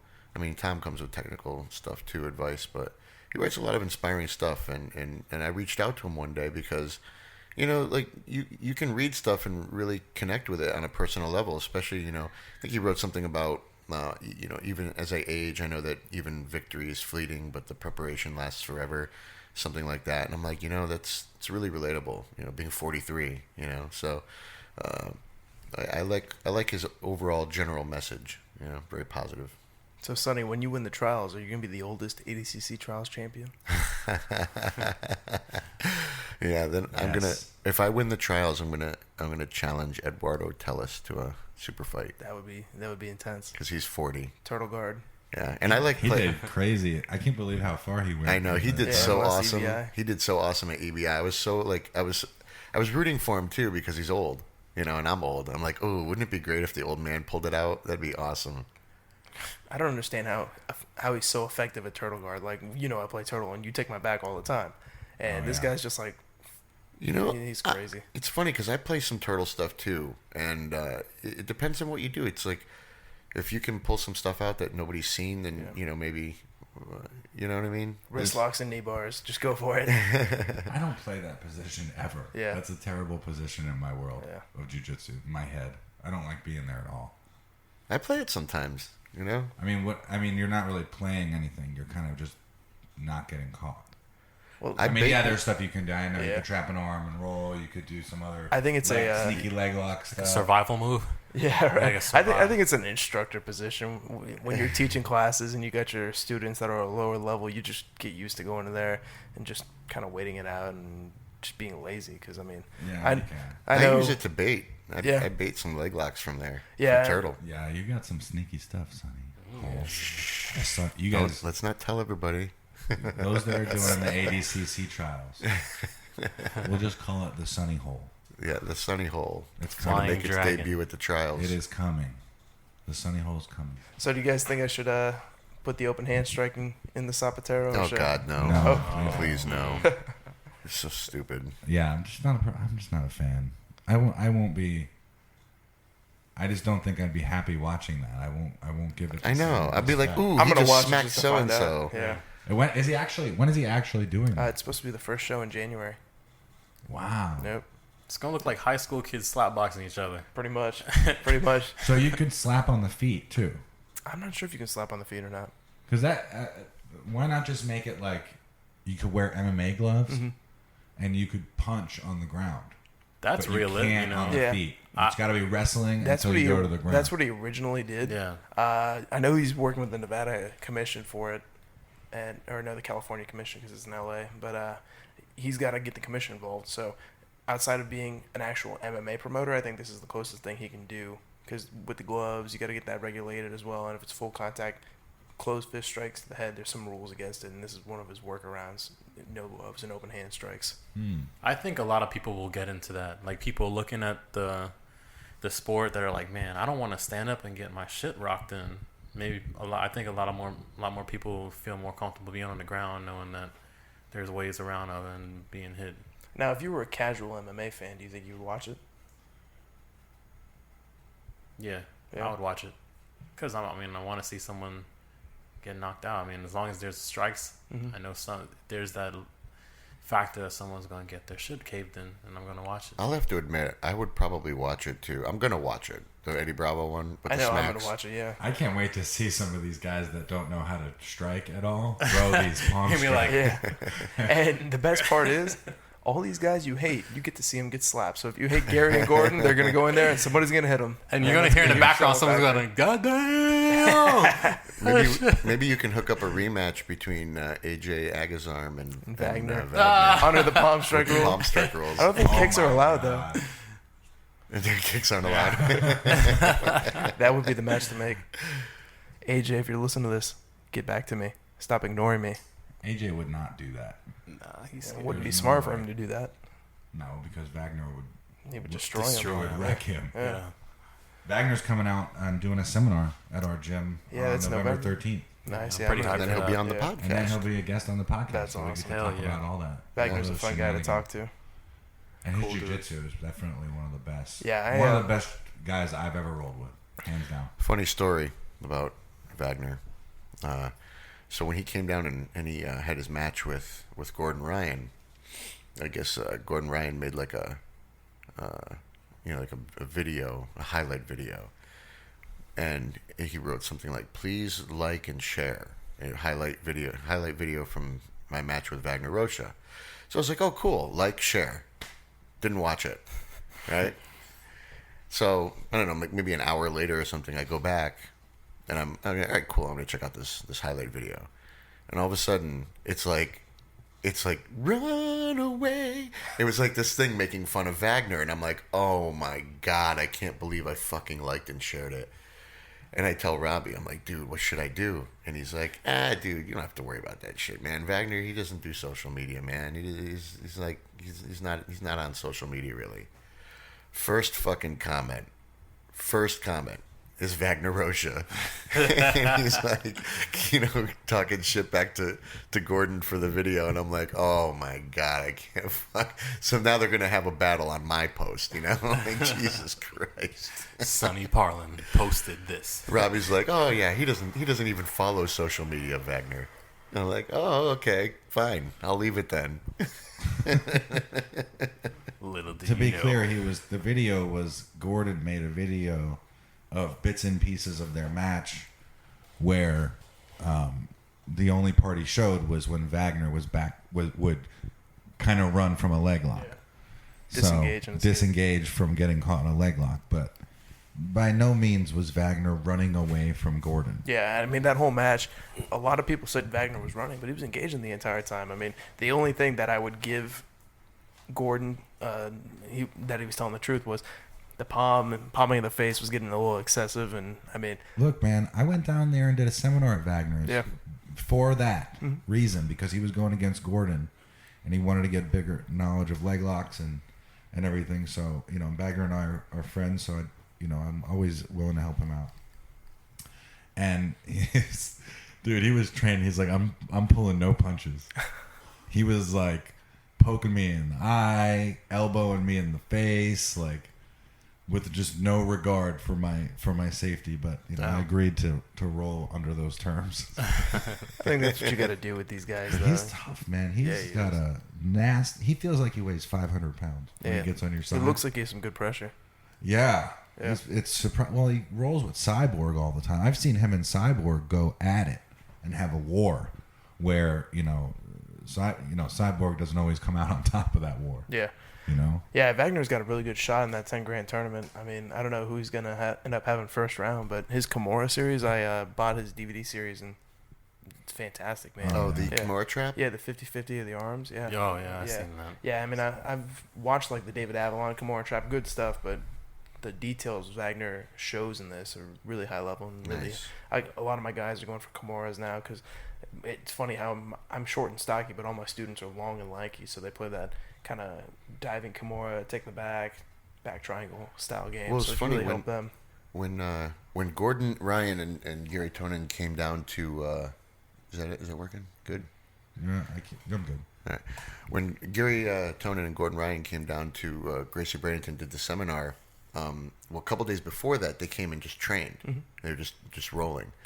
And, I was watching these guys like a hawk, I wanted to learn. And it was crazy because, for all the leg lock stuff that they do, they were doing a ton of Kimura traps, right? And they were doing a ton of letting people get to the mount and then doing their mermaid escape into the leg lock. They were just basically repping that stuff. But they were tapping everybody with it, and I was like, wow, this is, So when he asked me what did I want him to go over in the seminar, I was like, yeah, you got to show your Kimura trap stuff, and you got to show this mermaid escape. Yeah, their kipping mount escapes really, they rep that a lot. And I remember Shy, he's one of Danaher's black belts. That's cool, dude. You got it? So sorry. Okay, now. But yeah, Shy Ace, he's one of Danaher's black belts. He was a black belt before Gary and Gordon were training there. And he was the guy that Matt Arroyo beat in the semis of the last Sapateiro. Mm-hmm. And first round, he comes out, he pulls mount and does the kipping mount escape right to a heel hook on one of Cyborg's brown belts and just destroyed that guy. Yeah, that was smooth too. Yeah. That's all that guy does. That's all he does. Kimuras and pulling. What's that guy's name? I don't know how to pronounce it, but Something he goes by Jeff- Shy Ace. It's Shy Ace. Shahoni Ghaffari or something. Yeah, the Trials 2012. One of my brown belts beat him. Oh yeah. Yeah, heel hooked him. Yeah, he. I don't know, man. He's very good at the things he does. I've heard stories of guys going into Henzo's and just getting their arms ripped off in Kimuras by this guy, like high level guys, and getting heel hooked from the mount position. But when he's out, like everybody else, like me, when I'm out of my game, I'm getting lazy and I get caught. This guy, he seems to have a little bit of that going on as well. Somebody like Matt did, goes to north-south and holds him down the entire time. That's the way to beat him. Yeah, I seen him do that to a few people. That guy, the mount. You don't want to mount him. No, yeah, you don't want to mount him, but everybody That's does. about my advice to anyone going against that guy. Just don't mount him. The one guy that did mount him in Sapateiro, he mounted him and then like rolled his eyes like, oh shit, what did I just do? Yeah, exactly. And then got caught. But, you know, when Matt beat that guy, you know, we kind of looked at that as like the sort of, you know, that's what you got to do when you go against Gordon Ryan. That's exactly what I thought as well when I saw that match. And I thought Matt had a really good shot at actually beating Gordon Ryan. Based on that match with Shy Aces. Yeah, me too. Yeah, because Gordon does a lot of similar things. Yeah, he's not going to pull But him out. that guy Shy Ace is gonna let you pass his guard completely. Exactly. And just let you take him out. But you know, Matt wasn't gonna fall for that. Yeah, for sure. But the thing that Gordon did really good in the match against Matt was he went after him on the feet. You know, Matt's famous for bullying guys. Mm-hmm. You know, he has no regard. Yeah. So on the feet especially, he'll make you back up. He'll grab Matt's 2-on-1 on the wrist from standing is like a vice grip. And he bullies guys around. He's got some awesome takedowns. He'll take you down and put that pressure on you.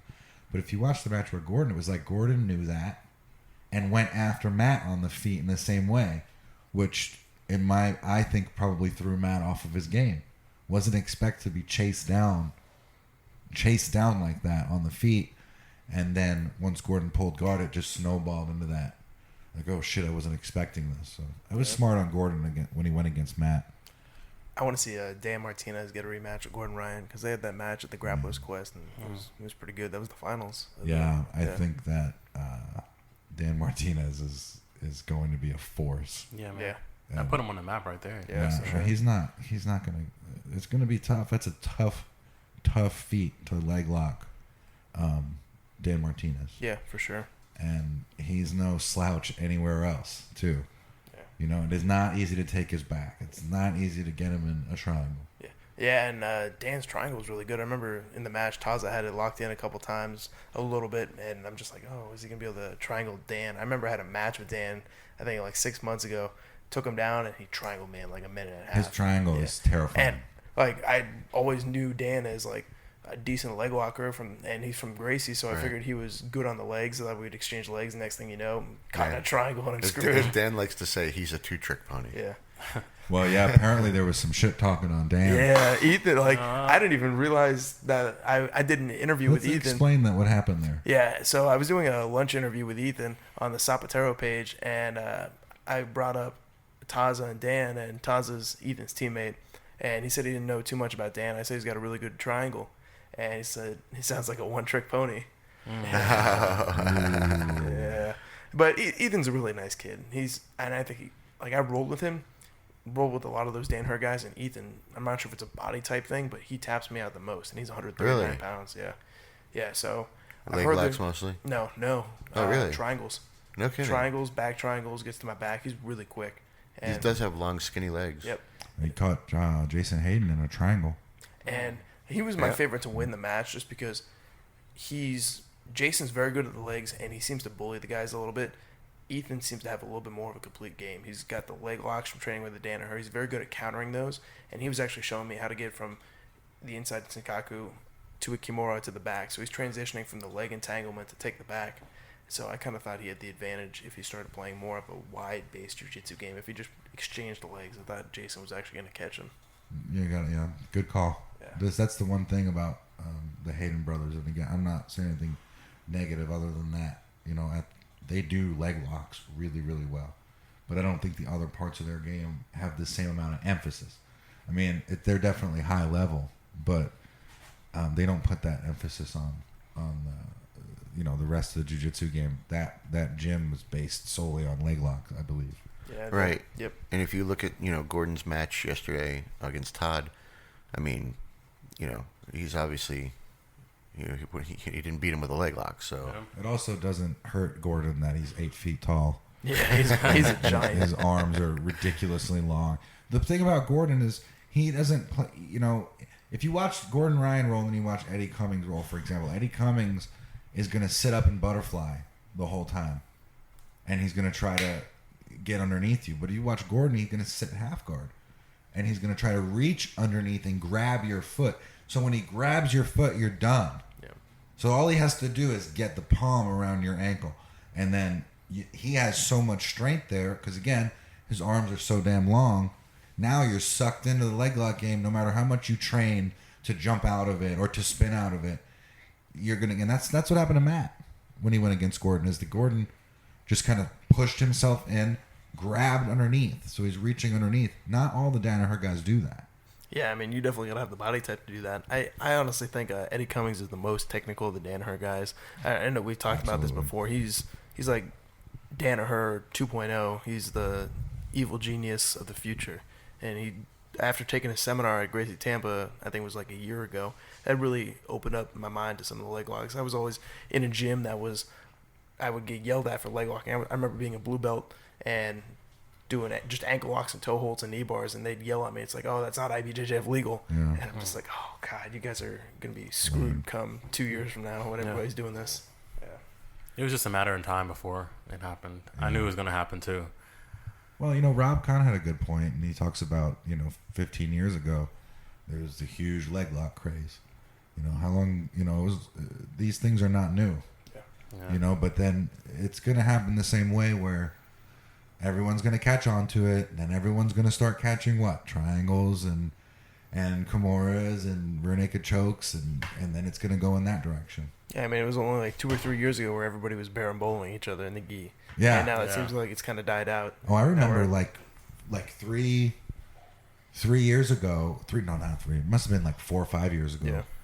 Watching Cyborg. It must have been longer than that. Then I don't know, 2009 maybe. And like, oh my God, he goes upside down. Oh, he has tornado guard. Oh my God, I didn't know we were allowed to do that. I gotta be honest, that tornado sweep still looks like it would kill me if I tried it on somebody. I studied that a lot. And you did it to me. I remember you did it to me when I was 280. Remember? Oh yeah. I first moved down here. I came when I grappled Robbie on film because I wanted to show my boys up in Connecticut how good Robbie was, and he freaking tornado swept me, man. I used to love it, but that's a great example. That's hard to do to people now. Yeah, it's really I can't tough. do that shit to people now because everybody goes inverted now. Before, I would catch people in the tornado sweep mainly because they didn't know what to do when somebody goes inverted. They were like, oh, let me keep coming forward. Let me pass this, put my weight forward when he goes upside down, and then they get tornado swept. So, but like it doesn't even seem like Cyborg does it anymore. No, I mean, maybe he was more really in the famous gi. for that. Yeah. Yeah. Yeah, you remember that tournament you went in? Davi Ramos was there. It was an absolute tournament in Wesley Chapel or something. Yeah, I remember that. It was a Copa. Yeah, I remember that. Was it a Copa? I believe so. No. Davi Ramos. Davi Ramos was there. Josh Bacalao was there. Yeah. Yeah, I remember I was at that tournament, and I had came into Gracie Brandon about like 3 weeks ago, and I was going to sign up and realized I was too broke to do it. But I remember watching you roll doing exactly what you're saying. You were in that tornado guard kick, Yeah. and I think you did that to Davi. Got a sweep on him or something like that. No, I didn't go against Davi. That was Must a have been bad someone day else. for me. I lost against Bacalao that day. Did you? Yeah. Memory must be But fading me. I remember you doing I did something roll like that. Davi Ramos in the gym. Yeah. Hard. But I don't think that guy knows how to go light. No. No, I came out with black eyes and a bloody nose just from doing jiu-jitsu with him. That's fucking crazy. We had a fucking war Yeah. in the gym. I was able to catch him. Oh, yeah? Yeah, he caught me definitely more. But, I mean, he was...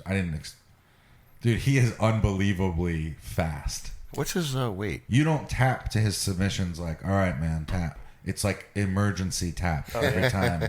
Jesus. Like when we roll with you, Robbie? All right. I'm like, that's my tap. No, but Davi Ramos just fly through the air and get you in an armbar. And you're like, oh my God. Yeah. Like, That's I didn't even know. ridiculous. Like, literally a millisecond ago, I was sitting up looking at you. And now I'm tapping because my shit is going to break. There's a difference between that and the way, you know, a lot of other people put on submissions. Yeah, he's full force competition ready every single time. Yeah. And Yeah. there's no regard for where your face is. Yeah. Super nice guy, though. Jiu-jitsu, that's the really nice guys, the guys you look out for. Yeah. Yeah. Watch out for that guy. He's nice. So who do you guys think's gonna win if they meet up in EBI for the 205s? Vinny or Gordon? I got to give I it to know- Gordon. Yeah, that's what I was going to say, too. Yeah. I don't know.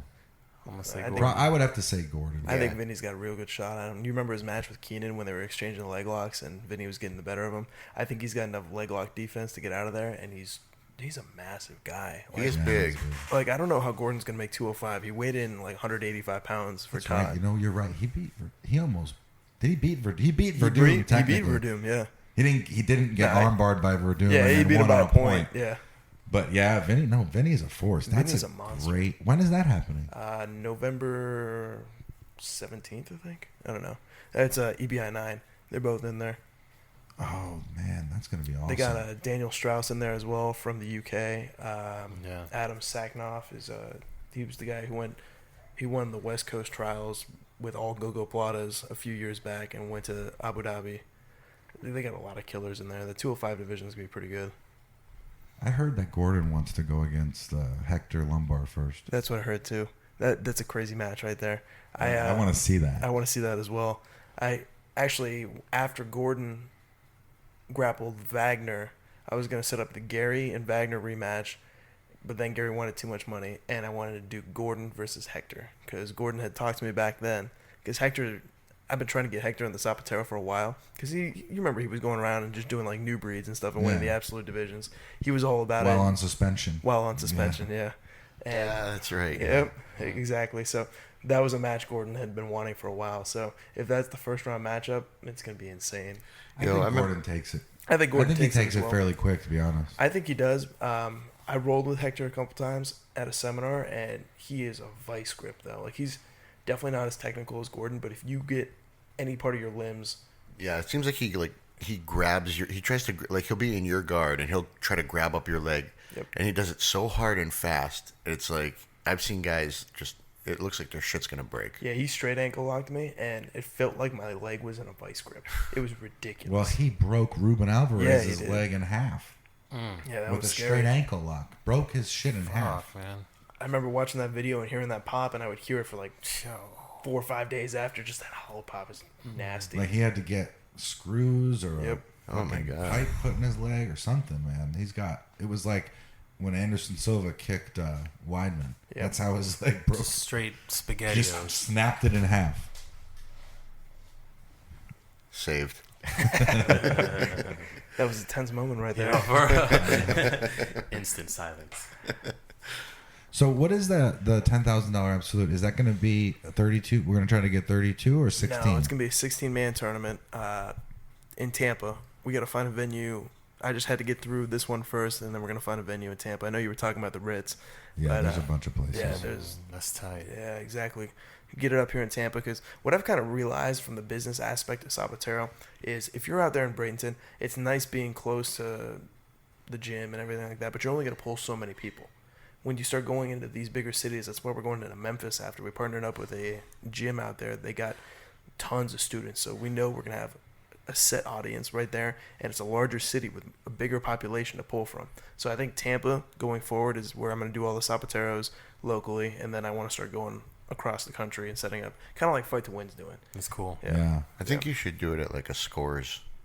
Yeah, You know, there just we move go. The chairs Yep. out of the way. Yep. Set up the mats. And then have the dancers in between rounds. Yeah. That would be Oh, amazing. And Yeah. people could eat good food. There you go. You could have a Revolutionize kids jujitsu. Yep. tournament. and everything. Exactly, everything. Drop your kids off, go to the club. I could totally see Sonny promoting that to his kids program. Bring your kids All right, down to guys, Scores we're for gonna go to jiu-jitsu. Scores without thinking about it at all. With no thought, That'd be 'cause- almost as bad as somebody like hiring a bunch of strippers to come into their fitness class. That'd be crazy if somebody did that. I did not hire strippers to come into my old fitness class that I used to have at 12 o'clock in the afternoon. We had a fitness class. And you didn't get somebody No. in trouble with that. I had, funny story. I had, Oh, yes. one of my students worked at a strip club as a bouncer. And I was like, look, I want to try to fill up this afternoon fitness class.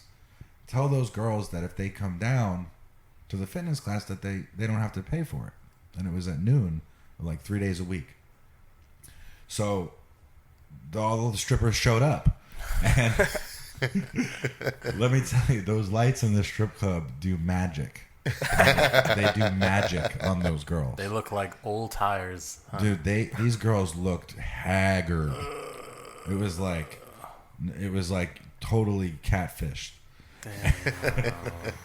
And they came into the fitness class, and this one guy was one of my students. He was like, I was taking pictures of the class and putting it on Facebook. And this one guy was like, calls me the next day. He's like, man, I gotta quit. And I'm like, why? He's like, my wife saw your pictures. Oh my god, that sucks. And I'm like, why? He's like, oh, there's girls in the class, and my wife ain't having it. Oh, Because it was like 13 girls and him. okay. All right, that makes a little bit more sense. She like, nah, we ain't having you up there. Oh god. But you live, you learn. That's business, Yeah, for sure. you know? I only So, wish I had not missed it. I missed it. so no Sapateiro. It wasn't fun because they acted like complete. To be honest with you, and I'm not saying all strippers would do this, but they acted like complete animals. Like, you're not at the strip club, ladies. Calm down. Not everybody here is trying to fuck you Yeah. right now. So, like, they just have this, like, just attitude that was just awful. And it lasted for, like, not even a week. And you're like, okay, now you have to pay. And they stopped Yeah, coming. And they just stopped selling. Yeah. Yeah, but that $10,000 tournament's gonna be insane. I mean, right now from the guys we have confirmed, everybody's an ADCC vet, or an IBJJF World Champion, or an EBI champion.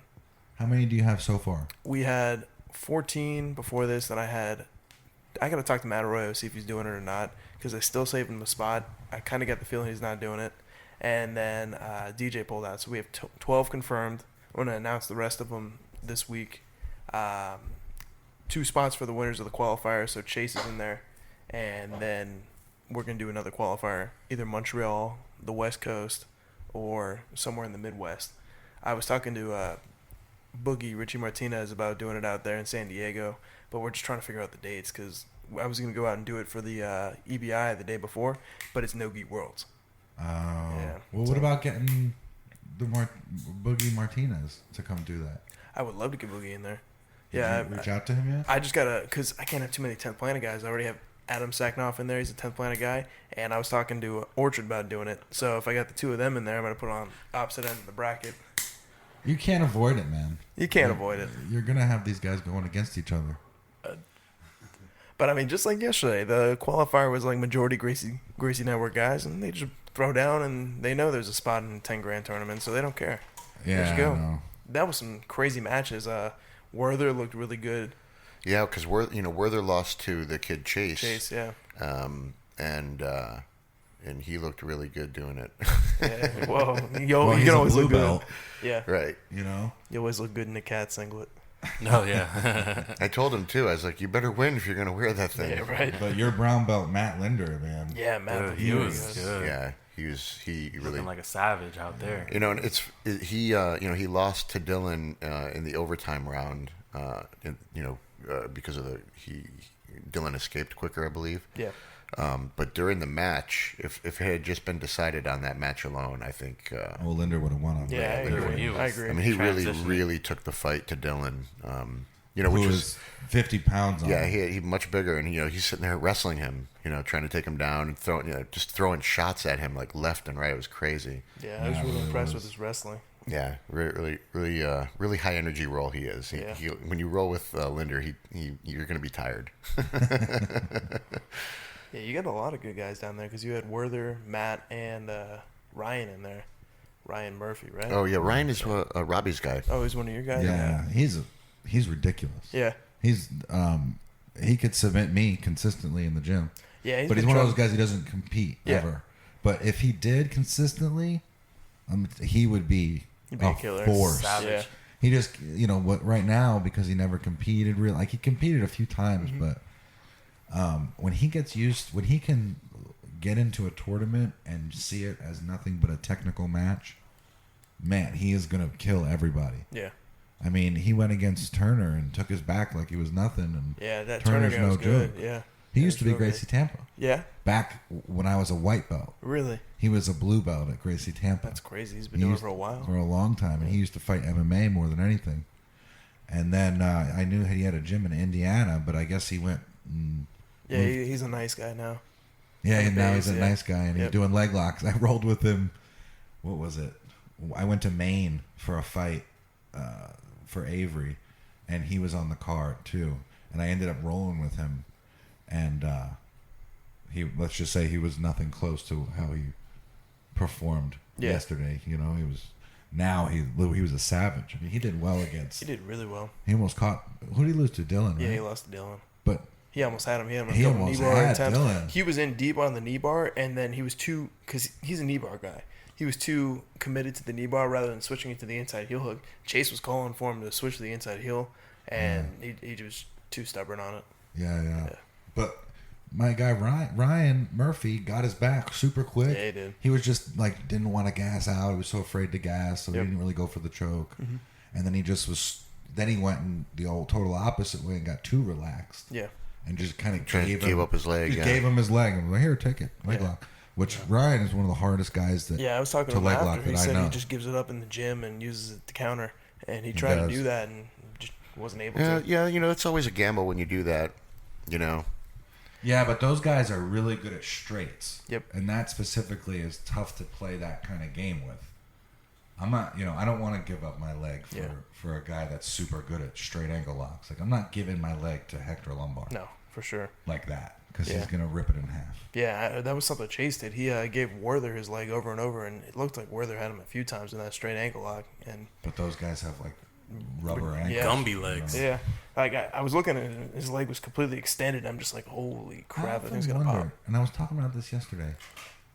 I wonder if being in, getting straight ankle lock, getting heel hooked consistently all the time in the gym, if that's actually putting tiny fractures in your bones and then healing and making you actually stronger. I wonder that as well, because I remember Dean Lister said something where he sits there and he just bangs his forearms together to cause micro breaks in his forearm, so they calcify, and it makes it easier to leg lock people. And he also puts tape on his forearm. And tapes on his forearm, yeah. But he's got giant forearm muscles, and it just cuts off where he sits there, so he's banged it down to the point where he's got a little ridge on there. Man, I have an indent. Yeah. Feel that. Yeah, I see it. You see that? Yeah, Feel right it. there, right? All the way. Yeah. You could, if you run your hand like that, it's it's crazy. unbelievable, and it hurts. Right now, I can't even do a straight ankle Really? with this because it's so painful. Ha ha. I know. I just got to use my other hand. But, with no medical Just use the background, other hand, huh? with no medical background, it would make sense somewhat that getting heel hooked over and over would loosen up your knee and make it harder for you to get heel hooked. Yeah, I guess so. I mean, it's when you're stretching your muscles, right? So Right. why wouldn't you be able to stretch the ligament or Yeah, I mean I think that's part of ligament the or reason tendon. why it's hard to leg lock a good leg locker Yeah. is because they've got just a naturally good defense. Yep. You know? The best defense I've ever seen out of anyone in jiu-jitsu is Joao Miao. Yes, he's so flexible. Oh, my god. But look at that kid. Yeah. It's like he's made of rubber. Yeah, it's and he's ridiculous. got no muscles. None. Nothing. None. He's a bean, and his bones bent backward for some reason. I don't know. I'd like to He's see an his alien. medical records. He's an alien. He caught Ruben Alvarez in an omoplata. Yep. Did you see that? Yeah, I match? saw that. He finished an omoplata? Finished Yep. Ruben in an omoplata. That's tough. Wow. That's a tough submission to get. And Ruben had his legs, I was like, oh, that's over. Nope. He boloed out of it. Yeah. No they're- matter they're what leg crazy. lock Ruben got him in, or anyone in that tournament got him in, he boloed out of it. But you got to think that's only gonna last for so long. He's gonna get old eventually and just start. One day it's gonna pop. It's like, oh my god, somebody leg locked meow, and then you just get fragile. One of the best guard passes that I think I've ever seen is when Keenan passed his guard. Yeah, they. Oh, I is that think, where he kicked? Where he did the stepped kick? on his other side. Yeah, dude, that was masterful. Yeah, it really was. Really was. Yeah, it's I'd like to insane. see Keenan, man, do some of these, do Sapateiro or do even EBI. Keenan was offered a spot in Sapateiro. Never heard back from him. He had a spot in the EBI at 205, and then he pulled out for some reason. I think he was injured, and they replaced him with Vinny Magalesh. Oh, okay. Yeah, because they were trying to get on that hype of a rematch right after Gordon submitted him. I'd like to see that. I'd like to Me see too. the overtime. I want to see what Keenan does I would on definitely Gordon's back. I would be more interested to see it in an EBI rule set because Gordon, the no time limit is definitely Gordon's rule set. I think EBI would be a lot closer because Keenan seems like he's longer than Gordon. So you get Keenan on Gordon's back, and then we're like you're saying that's interesting right there. Right, and you know, one of the things that I thought was interesting when Keenan and Gordon went against each other was their pace. Yeah. Because they knew they were in it for the long haul. They both settled into this very extremely flowy pace that almost didn't even look like they were competitively I rolling. know. And I kind of wonder if what would have happened if Keenan had said, you know what, screw it, man. I'm gonna try to bring some cardio to this match and get him tired. Yeah, because that would have been a whole different match. You know, because who knows? Maybe Gordon would have got tired first. I mean, he's younger, but you know, who knows? It just would have changed the dynamic of the match had they actually, you know, upped the pace a little bit. Yeah, that's a match I want to see with a time limit. Yeah, I'm sorry. I agree. I don't count it if it's no time limit, in my opinion. But I count it for that rule set. Yeah. So let's just say that. I mean, But a win's a win. Who trains for that rule set though? Apparently the Danaher guys. But That's I mean, about it. that's it. Yep. So you're training for a rule set that nobody else trains for, and then you're trying to call guys out for this rule set that they don't train for To pull up, put up their money. Yeah. And it's to me that's just kind of dumb. Yeah. I get it. Gordon, you're also good at time limit matches. Yeah, I think So- he's almost better in EBI than he is no time limit, just because his overtime strategies. Because I mean, he came from Gary's school. Their back attacks are ridiculous, and Right. training with the Danaher guys, it seems like it's upped it even more. So he seems better in EBI style because one, you're not rolling for an hour and a half. You have 10 minutes, and then the overtime is right into his game. So I think EBI is his best bet right now. This match that he just had with Todd, had that gone? Was that an EBI rules Yeah, match? it was a 30-minute submission only EBI overtime. Okay. Yep. Well, obviously, it didn't need to go No. there, but Yeah, they wanted to. Apparently, it was supposed to be a no time limit match at first, and then Todd asked for 30 minutes. So Gordon just said whatever. That wasn't while it was under me. That was agreed upon by the grappling industry guys. Yep. I can't believe that sponsor dropped him. I know. I know, man. It's Well, I don't know if that was a good move or not. I don't. I think he's getting a lot. Well, it's mixed reviews. Like the Gordon guys obviously hate him, but it's a tough scenario when you're training under Marcelo, and you're a financial sponsor for these events, and you want to help grow jiu-jitsu, but somebody talking smack to your teammates like Gordon does is obviously going to piss you off. But personally, if I was him, you got to kind of view it from an outside perspective. Your business is going in there. Yeah, you're funding the tournament, but you got to take all outside relationships out of that if you're making a business decision out of it. Yeah, you know? yeah, but I mean, it's probably something he's just doing out of the kindness of his heart. Yeah. He's Yeah, a I mean, law firm. I mean, what's he really gonna get out of it? Hopefully, a lot. I mean, hopefully he gets exposure and some money out of it. But I mean, in reality, he's probably just loves the sport and For wants sure. to help and has a lot of money. Yep, yeah. And we need guys like that. Right. But it's also kind of a double standard. Like someone pointed out on there, as much as we love Wagner, people are starting to pull away from him from tournaments because the Spartan kick. But he didn't pull his sponsorship, even though he said he was appalled by the actions of Wagner. He didn't pull the sponsorship for the Manshire Wagner match. That was still going to happen until Wagner got injured. Oh, let's talk about the hypocrisy of the people that hate the Wagner kick. All right.